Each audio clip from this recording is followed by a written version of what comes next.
Oi, gente, tudo bom com vocês? Vamos começar mais uma aula de geografia do sexto ano comigo, professora Ana Isabel, e com o intérprete Durley. E nós vamos continuar falando do capítulo 8 no livro de vocês sobre atmosfera, tempo e clima. E nós vamos hoje falar sobre os problemas ambientais. Então, os problemas ambientais, ele é fruto da ação dos seres humanos que vem causando variação na composição da atmosfera. Atualmente, essas alterações acontecem, sobretudo, pelo modo de vida das pessoas nos centros urbanos. Nas cidades, a grande emissão de gases poluentes gerados pela queima de combustíveis dos automóveis e nas indústrias. No entanto, no campo, as queimadas e a criação de gado, sobretudo o bovino, também são importantes causadores de problemas atmosféricos, pois emitem o gás metano. Ou seja, nós, seres humanos, né, no nosso dia a dia, né, devido às grandes emissões de poluentes, né, da queima de combustíveis, tanto dos automóveis como nas indústrias, como também através da criação de gado, do gado bovino, né, que produz o gás metano e libera para a atmosfera, nós estamos poluindo a nossa atmosfera. E aí, qualquer alteração em uma das camadas que constitui a atmosfera pode trazer consequências negativas para a vida na Terra, afetando direta ou indiretamente áreas próximas ou mais afastadas. O primeiro problema que a gente vai falar é a redução da camada de ozônio, né? Para a gente lembrar do que a gente viu nas últimas aulas, eu trouxe aqui as camadas da atmosfera e aqui a gente tem a estratosfera. Na estratosfera, nós temos a camada de ozônio.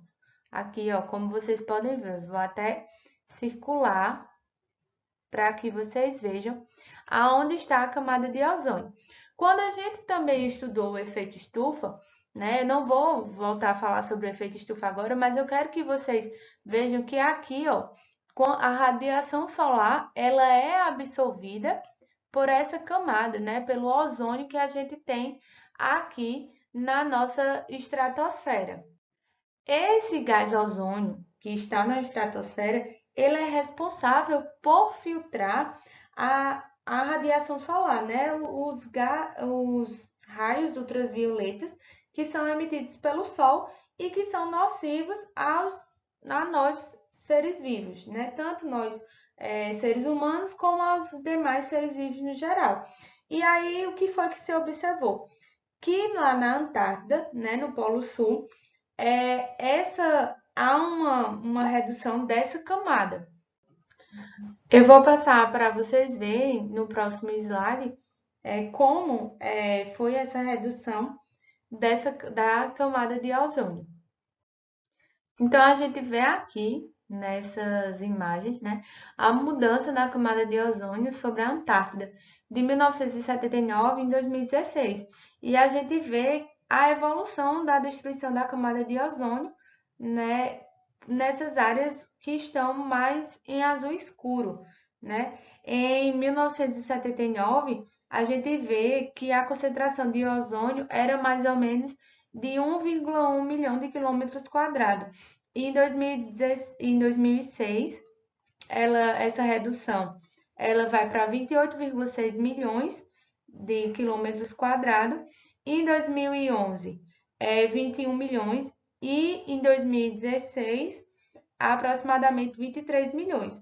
Ou seja, vem reduzindo cada vez mais, né, essa camada de ozônio, né, o ozônio da camada de ozônio, quanto mais escura a gente vê, a menor quantidade do total de ozônio, né, e isso vem provocando esses raios ultravioleta que vão adentrando mais aqui no nós, seres humanos, né, vão adentrando mais na atmosfera e vai provocando, principalmente, o câncer de pele, né? Também afeta a vida das algas marinhas, que são responsáveis pela produção do oxigênio e também de outros seres vivos que vivem no oceano.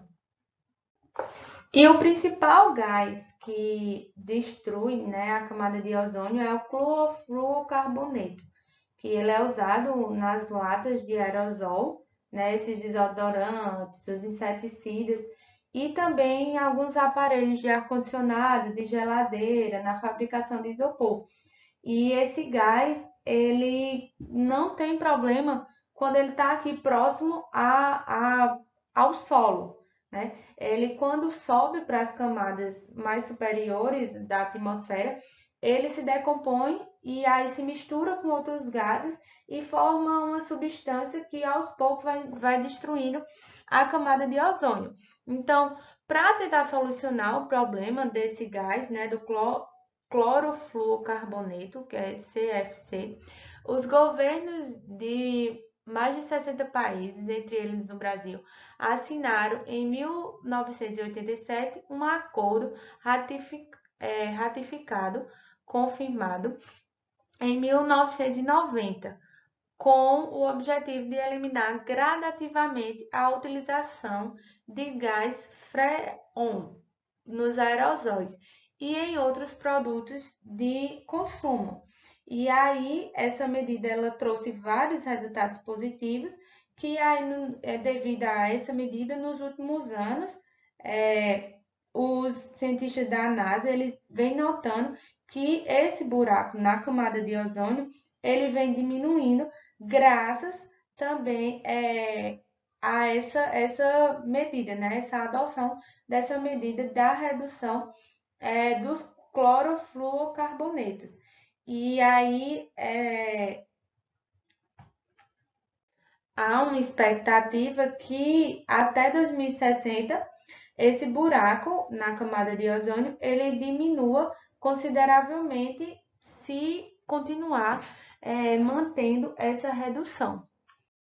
Então, gente, a gente já estudou o efeito estufa, né? A gente viu que o efeito estufa ele é um fenômeno natural, né? Que acontece aqui, a radiação solar é lá dentro, né? Absorvida pela Terra e depois mandada novamente, irradiada pela atmosfera, né? Em forma de calor.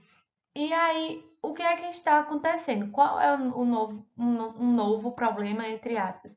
É o aumento desses gases do efeito estufa, que está fazendo com que a gente sabe que aqui na atmosfera a gente tem alguns gases, como o dióxido de carbono e o gás metano, que eles são responsáveis por reter o calor da atmosfera, né? Que é o típico natural do efeito estufa. Mas depois que se iniciou o processo de industrialização, houve um aumento na produção tanto do gás carbono como do gás metano, principalmente devido à queima dos combustíveis fósseis, como o petróleo, o carvão e o gás natural. Além dos combustíveis fósseis, as queimadas também das florestas aumentou muito a concentração desses gases na atmosfera.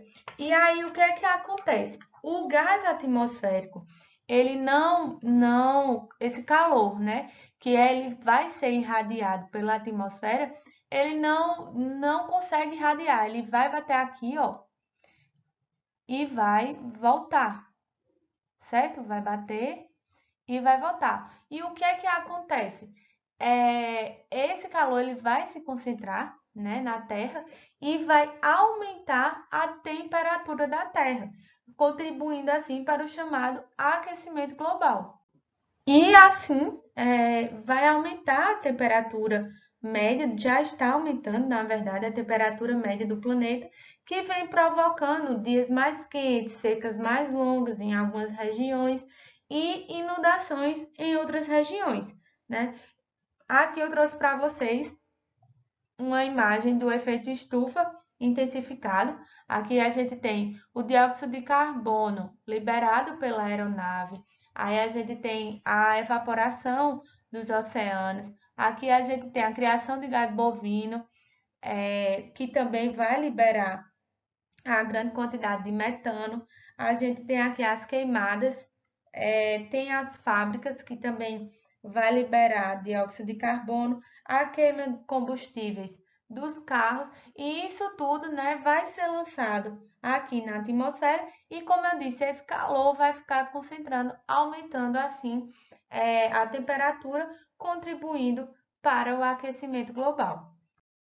Então, buscando diminuir os efeitos diminuir a emissão dos gases que contribuem para a intensificação do efeito estufa, algumas conferências foram realizadas entre o final do século XX e início do século XXI. Nesses encontros foi discutida a elaboração de um texto definitivo para o Protocolo de Quioto, assinado por 178 países em 1997, Quioto, que fica lá no Japão. Esse protocolo é um tratamento com medidas para a redução da poluição. Um de seus capítulos previa que os países industrializados entre 2008 e 2012 deviam reduzir em 5,2% das emissões dos gases de efeito estufa em relação ao que lançavam na atmosfera em 1990.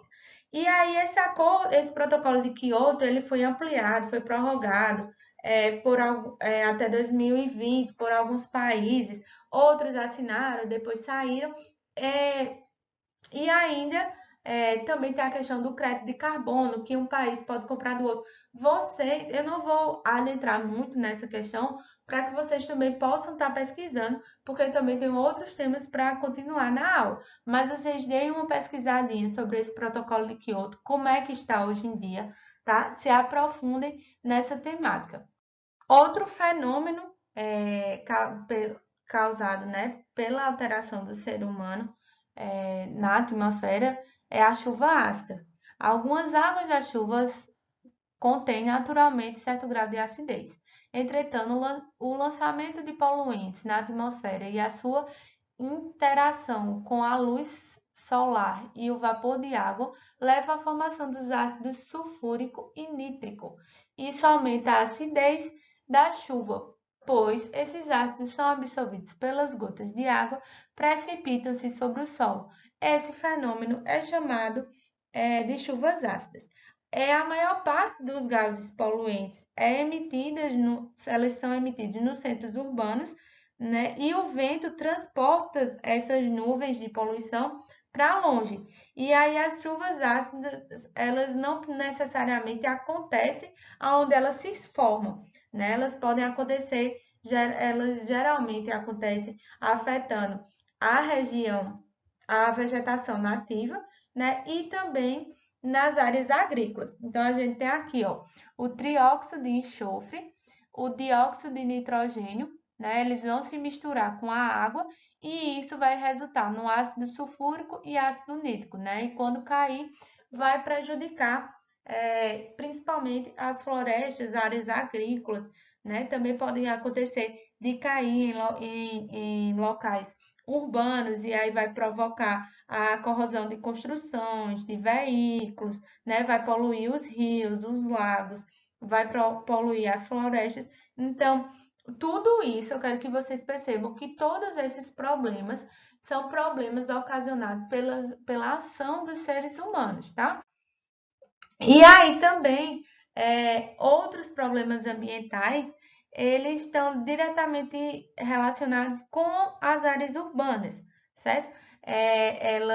A gente tem aí as ilhas de calor, né? Que devido à verticalização das cidades, construção de muitos prédios e a pavimentação das ruas, o calor encontra dificuldade para se dissipar devido à grande quantidade de concreto e asfalto, aumentando a temperatura de determinadas áreas. A escassez de cobertura vegetal e os cursos de água, muitos são canalizados, também contribuem para esse fenômeno. Vejam aqui, ó, na cidade, vejam, na zona rural e na cidade, a temperatura, como na cidade, ela vai ser mais quente, né? Ela vai ser chamada ilha de calor. Por quê? Porque devido à quantidade de asfalto e de pavimentos que se tem nas cidades. Outra questão é a inversão térmica né, que ela é mais comum nos meses de inverno e se agravam bastante os problemas respiratórios, pois dificulta a dispersão dos poluentes emitidos por indústrias, veículos, nos centros urbanos. Esse fenômeno ocorre quando a camada de ar fria, que é mais densa, fica numa faixa mais próxima à superfície da Terra e o ar quente, que é mais leve, fica numa faixa superior, o que contribui para a retenção das micropartículas. Vejam, aqui o ar quente ele vai subir, né? E vai trocar aqui, vamos dizer, vão trocar o ar quente e o ar frio vão se misturar.